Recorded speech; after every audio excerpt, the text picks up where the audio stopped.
So Volkswagen is coming in full force to the Auto Expo with a wide range of products. It's going to be SUV heavy. SUV is going to be the main focus for Volkswagen, and as well as India 2.0, which is a rebooted version of Volkswagen. They are coming back to this market fully committed, and talking to me about their plans is Juergen Stackmann, member of the Volkswagen board and in charge of marketing, sales and after service. Mr. Stackmann, welcome back. You've come after a couple of years. Happy to be back. So clearly with you coming, it means there's a lot we can expect. So just wanted to dive straight into the expo. Is obviously this is going to be a showcase of your commitment to the India market, largely led by SUVs. Is SUVs going to be the way forward, at least in the short term? Yeah, it has been a carrying message actually for the Volkswagen brand for the last 3 years. We've moved our global share on SUVs, our mix, from 10% to 36% in the last year. Probably we'll be breaking through the 40 this year, and it's time to bring this to India. The local team has done an outstanding job in finding this proposition of SUVW, which I think gets it to the point. And we've shipped great new cars, great new entries to the car, and we blended actually with the new brand design, because the Delhi Motor Show is one of the first motor shows after Frankfurt Motor Show to carry the new brand design of the Volkswagen brand. And we'll be showcasing what's next big in India, our 2.0 SUV for India. So looking at the SUVs you're bringing, some of them are CBUs, to be honest, so they will be quite small volume. So in terms of sales, I don't think I can expect too much from them. But looking at the A0 SUV, which is really the showcase or the showpiece of your comeback strategy. Now you've come into, let's say, the most challenging part of the market. More people are going to be entering the so-called mid-size SUV market. Yes. You've got the Koreans come in with all guns blazing. Do you think this segment has got a bit too competitive, and how do you feel that when you decided 2 years back, and how this segment is shaping up now? I mean, is it even more of a challenge? No, I think we enjoy competition. I think it's part of our genetic code, so it's fun to be in competition with strong brands. And obviously here in India, you're fighting with Suzuki, Maruti, and the Koreans. So we're up for that, and we're not afraid. I think the car that we are bringing actually is stunningly strong, beautiful to look at. It's a typical Volkswagen, but actually has a lot more, I would say, in India character than probably any car ever before. We tailored it to be sort of technology savvy for the country, and the price will be competitive, obviously. But we're not afraid of competition. It's always something which propels the better solution. No, but just looking at, again, I just want to press you on this, looking at what the competition has done. For one, you have no diesel. There's going to be no diesel in the short term in your entire portfolio. So while they're moving away from diesel with smaller cars, but in SUVs people do expect diesel. So how are you going to differentiate yourself? Is it with design? Is it with technology? But not having a diesel could also be at a disadvantage. So just want to understand, with all these strong players coming in, what's going to be your real attraction? Yeah, well, the car has obviously beautiful looks to start with. That's what actually is the key attractor of this car segment, is people want to have, want to be seen in this car. It has a huge amount of space. The packaging is wonderful. So on the compact outside size, you have a lot of space on the inside.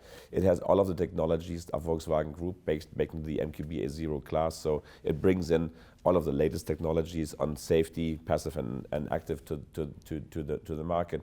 And we are proud to have probably the best TSI petrol engine technology, which we now actually put into full deployment into this car. And clearly around the world we see actually that small cars and diesel are getting tougher to market, because the environmental standards on diesel are so high that costs become prohibitive for customers. We believe TSI is technology forward in this segment, and customers waiting for Volkswagen will have the best technology available. It's interesting you say TSI technology and talk about the engines, but what I want to ask you is, today's car buyer, the millennial or centennial or whatever you call it, the sense one gets is they are more into the gadgets and gizmos, and not so much the even the driving experience or the powertrain. Do you think this is a bit of a challenge for brands like Volkswagen, because you've got this legacy of strong engineering, but right now what's really driving sales and maybe even driving, let's say, purchasing decisions is something like a touch screen or connectivity and stuff like that. So we've seen that right now in India, especially with some of the popular brands, even brands like MG providing that. Where do you feel Volkswagen, is in that space? Are you going to be pursuing that direction or just sticking to your core values?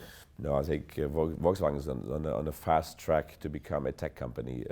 We will keep our engineering core on car and car development, but Volkswagen will become a tech company very soon. We've just created this car software org, which basically means that we are decoupling the software stack that actually is operating the vehicles from the vehicle engineering itself.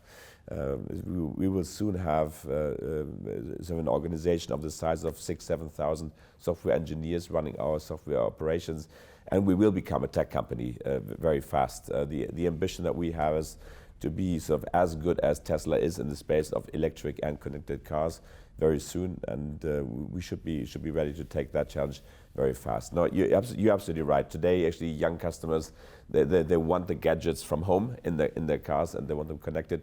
And you can see a lot of that actually in the A0 sort of compact SUV coming already. So you will be competitive in these areas vis-a-vis the competition. Absolutely. Right, and just again looking at the Indian customer. I mean, Volkswagen brand, one gets the sense that, earlier it was a bit, I wouldn't say out of sync, but the values it offers haven't been completely appreciated. Safety, longevity, that sort of thing. People want low running costs, good fuel efficiency, and great value for money.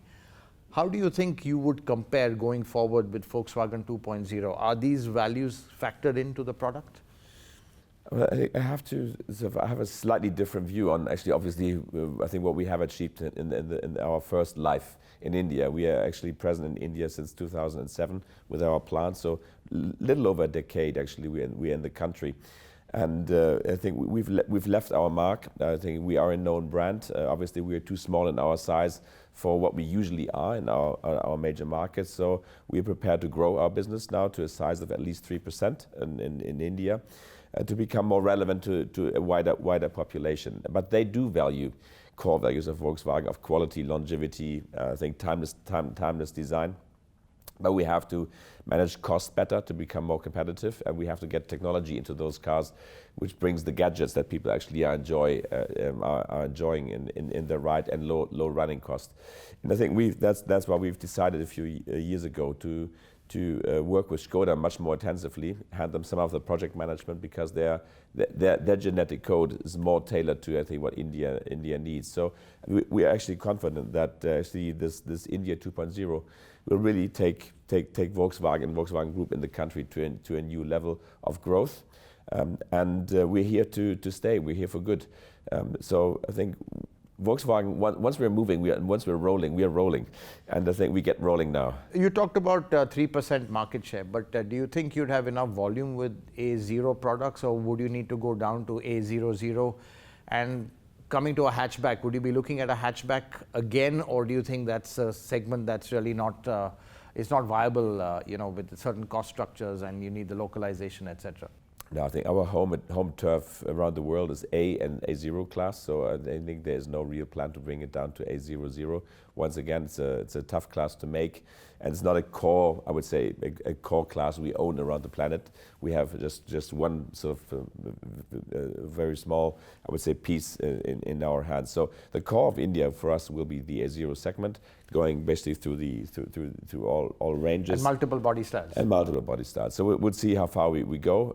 There's more to come in India 2.0. It's not only one car. So obviously you'll have a Vento replacement on an I'll leave that to level. Your speculation, but there's more to come, clearly. Right. And just shifting track to electrification, obviously Volkswagen has really pushed in that direction. ID3, there's going to be a mass electric vehicle. Well, mass in Europe is what the intention is.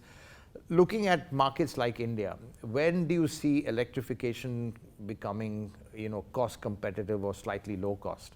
We've just started seeing some models come in that direction, and is that something that you would be focusing on later and not in the present? Well, I think we are convinced that electric mobility is going to be a future key theme in automotive for a very simple reason. We need to make mobility more sustainable, and there is no other technology that we see that can achieve that in shorter time frames than electric mobility. So Volkswagen is fully actually immersed into electric mobility. You see this coming up everywhere in all sort of big sort of automotive regions around the world. I think the start of electric mobility is going to be different region by region. So while Europe and China go mass very fast, we see now that the ecosystem of the governmental policies in Europe is shifting fast to create infrastructure for electric mobility as the secondary infrastructure next to fuel, to create an infrastructure for charging. We will still have to see what that does for markets like India. I think there is a market already for electric cars in India, but it's not actually a mass volume market. It's more a selective market where people who own 2 or 3 cars want to replace one in their garage with an electric car. That's easy to do. So we should see. I think every market is ready for a start with an electric car, but not everything is in masses already. So would you look at launching it in a small way just to kind of, make a statement? I think that's the way forward, to make the statement that this is coming. It's not a future dream, it is coming already. And I've tasked the markets basically to give me the first 1,000 customer names and the garages where the cars will be. In India. And now we should start. Yeah, I think it's not a, you don't need to have the perception that you need to basically explore the whole country. You can actually do electric cars in Delhi. You can make electric cars in Mumbai, in the region, and have a fantastic sort of footprint, on more a regional base than a national footprint base. So what you're saying is, obviously, then you're looking at the ID3 in India. I think we're looking at all regions. There's again, the electric cars it's not a theme for a specific region. I think what you've suggested in the beginning, so mass volume, low cost production battery electrics, that will take a long while because battery is expensive and it will remain expensive for quite a while. Yeah, but before that, maybe seed it with some CBUs just to get it going. Exactly. Right. Okay. Sorry, just shifting back to diesel. Again, India is a very intrinsic diesel market, and whilst it may not be then small cars, as you say, what about your bigger range of SUVs? Will we see it come back? I mean, the E8 288 has gone, but the group in fact doesn't have a diesel engine right now. But do you think we could see a comeback of diesel in time once the market kind of settles down and you see where the demand is going? No, I think we do have diesel engines, and we will keep producing very good diesel engines. No, but from understand, after April there will be no diesel because of the new standards. So I'm just wondering, there will be a gap in India. In India, I'm talking. No, I think clearly Volkswagen remains committed to diesel engine technology for larger cars, from Passat onwards, or Golf class onwards for upper segments. So we will keep pushing for Euro 7 and more standards in diesel, and these will be produced for Tiguan and upper segment cars. We just don't believe that the cost structure will allow diesel to stay in small cars like in the Polo class, because the emission norms are putting so much cost pressure onto the engine that customers simply don't want to pay for that. Right. So what you're saying is we could see that come back in cars like the Tiguan and absolutely maybe in India. Absolutely. Right. And just last question, 2.0 has been now, let's say, a couple of years baked. Just wanted an update on how it's going in terms of, are you happy with the timelines, the cost targets? I think the cost target is one of the biggest challenges. Or what are the challenges you're facing right now, or you have to grapple with to be more competitive than you were 10 years back? No, I think we are very happy with the work that the team has done and still is doing. I think we have a strong leadership team here in India who is doing the work for Skoda and for Volkswagen, bring the projects ahead, localizing our production. We will probably have a deep localization of more than 90% with the new cars coming in 2.0. We've learned a lot, and we are deploying a lot. And we are confident that India 2.0 will be a big part of our success going forward. Again, our ambition is to increase our combined market share of Skoda and Volkswagen to 5% by 2025. I think that's absolutely doable with the products that are coming at the cost base which we are foreseeing, and we are very thankful that I think Skoda has taken the grip on the projects. I think it's a very strong team. They're very committed to India. They're very committed to the progress here in the country, and they understand how to do it. So I think it's a perfectly well synchronized partnership. You talked about the cost base, but to achieve a good cost base, you need a lot of scale. So will you also have to be supplementing your local production with exports. I mean, your sale locally with exports as well. I mean, you had the Vento going to Mexico. Yeah. So can we see that? Can we see markets like that opening up once the new models come? Yes, I think Mexico remains a big part of our export operation in the future.